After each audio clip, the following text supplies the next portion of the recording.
সারা পৃথিবীতে, বাংলাদেশ তো বটেই, সারা পৃথিবীতে আপনি ফোর্থ ইন্ডাস্ট্রিয়াল রেভলিউশনের জন্য এই যে রোবটিক্স বা আর্টিফিশিয়াল ইন্টেলিজেন্সের জন্য কিন্তু অনেক ধরনের জব কিন্তু চেঞ্জ হয়ে যাচ্ছে, জবের রোল চেঞ্জ হয়ে যাচ্ছে। যেটা বলছিলাম যে অনেক রেপিটেটিভ কাজ যেগুলো পুনরাবৃত্তি করতে হয়, একই কাজ বারবার করতে হয়, এই কাজগুলোর জন্য আর মানুষের প্রয়োজন নাই। এই কাজগুলো কিন্তু এখন আর্টিফিশিয়াল ইন্টেলিজেন্স দিয়ে করা যায়। সফটওয়্যার প্রসেস অটোমেশন বলে এগুলো, মানে এই প্রসেস অটোমেশন করে এগুলো করে ফেলা যায়।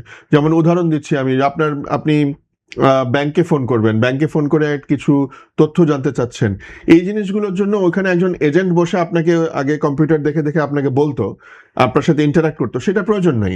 এটা কিন্তু মেশিন সফটওয়্যার থেকেই আপনার সাথে কথা বলবে, একেবারে হিউম্যান ভয়েসেই কথা বলবে এবং আপনাকে সব আপনার প্রশ্নের উত্তর দেবে। আপনি কথা বলবেন, সেটা রেকগনাইজ করবে, সেটা উত্তর দিবে। সো এই জিনিসগুলো কিন্তু আর্টিফিশিয়াল ইন্টেলিজেন্স চলে এসছে।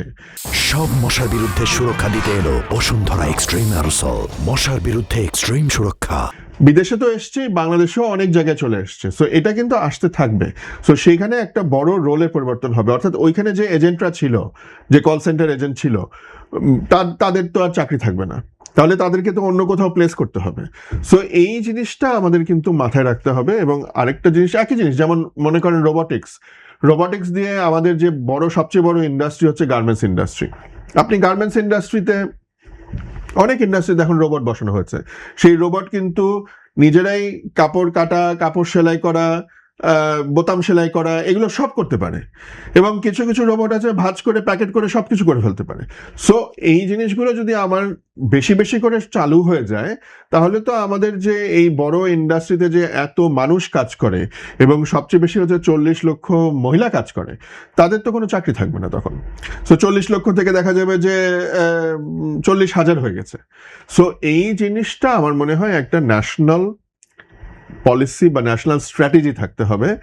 রোবটিক্সের ন্যাশনাল স্ট্র্যাটেজি, আর্টিফিশিয়াল ইন্টেলিজেন্সের জন্য একটা ন্যাশনাল স্ট্র্যাটেজি, যে আমরা বাংলাদেশে এই আর্টিফিশিয়াল ইন্টেলিজেন্স এবং রোবটিক্স কিভাবে ব্যবহার করব, কোথায় কোথায় ব্যবহার করব, কিভাবে ব্যবহার করব এবং কতটা পর্যন্ত ব্যবহার করব।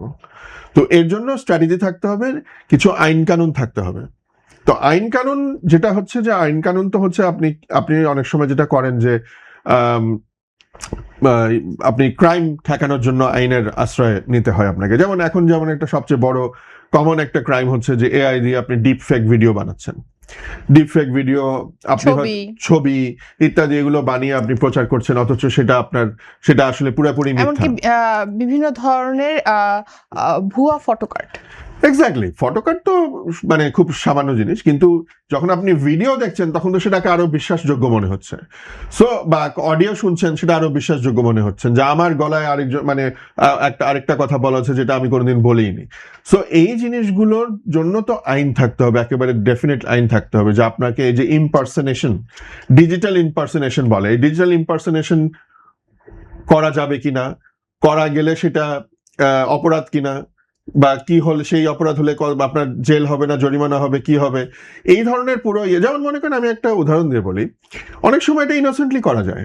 যে আপনি মনে করেন আমাদের একটা সিনেমা তৈরি হবে, আমাদের নায়ক রাজ্জাক মারা গেছে, তাই না?